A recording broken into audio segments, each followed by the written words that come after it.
పాఠశాలలో బాలికలు జరిగిన అన్యాయం కానీ అసలుకి ఏం జరుగుతుందని ఆఖరికి దాన్ని తగ్గించే ప్రయత్నం తప్ప, మూసేసే ప్రయత్నం తప్ప అసలుకి దాని నిందితులను తేవడం కానీ ఇవన్నీ కూడా కష్టంగా కనిపిస్తా ఉన్నాయి.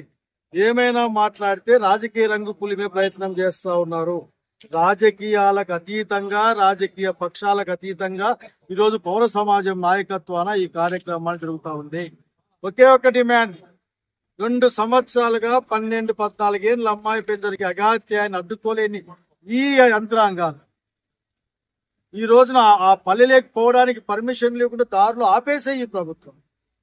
అడుగుతా ఉన్నాం, ఎవరికి వ్యతిరేకంగా దీన్ని మీరు శాంతి భద్రత సమస్యగా చూస్తారు, మేము సామాజిక సమస్యగా చూస్తాం, ఇది బాలికల సమస్యగా చూస్తాం, దళితుల సమస్యగా చూస్తాం, మహిళల సమస్యగా చూస్తాం, వెరసి ఈ ప్రాంత సమస్యగా చూస్తాం. కానీ ఇది రాజకీయ సమస్యగా మీరు చూసుకోండి. ఓట్లు ఎప్పుడు మీరు లెక్కేసుకోండి. మీకు ఓట్లేసే వాళ్ళని కాపాడుకునే ప్రయత్నం మాత్రమే మానేమని కోరుతా ఉన్నాం. ఎక్కడ అన్యాయం ఉందో అక్కడ న్యాయం కోసం ఫైట్ చేయాలి, ఎక్కడ ధర్మం లేదో అక్కడ ధర్మాన్ని కాపాడడం కోసం పనిచేయాలి. కనుక అనంతపురం పౌర సమాజానికి ధన్యవాదాలు తెలియజేస్తా ఉన్నాను. నేను ఇది ఇలాగే కొనసాగాలి.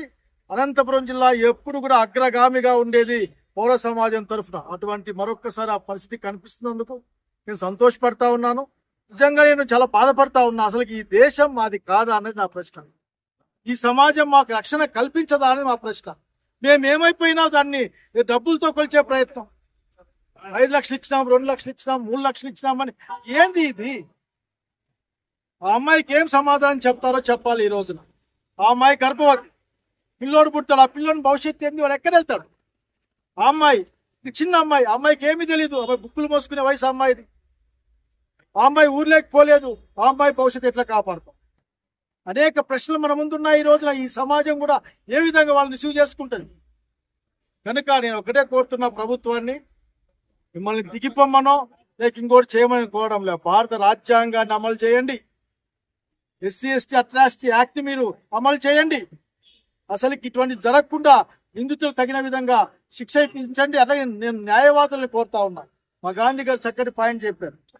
ఇటువంటి వాళ్ళ కేసులు మీరు తీసుకోవద్దని నేను సవినయం చేస్తా ఉంటాను. అసలు జరగనివ్వండి. ఆలోచించండి, ఒక చిన్న అమ్మాయిని 2 ఏళ్ల పాటు వాళ్ళ నాన్న తెలుగుదేశం పార్టీకి సంబంధించిన కార్యకర్త పాపం అదే విజయోత్సవాల్లో కింద పడి మరణించాడు. వాళ్ళ అమ్మకి సరిగ్గా మతిస్థిమితం లేదు. మా పాప చిన్న పాప. అడిగిన వాళ్ళందరూ కూడా అమ్మాయిని వాడుకునే ప్రయత్నం. 12, 14, 15, 18, 20 దాకా అని మాట్లాడుతూ ఉన్నారు. తండ్రి కొడుకు కూడా అమ్మాయిని అఘాయిత్యం చేసిన కార్యక్రమాన్ని చూసే తండ్రి కొడుకు కూడా.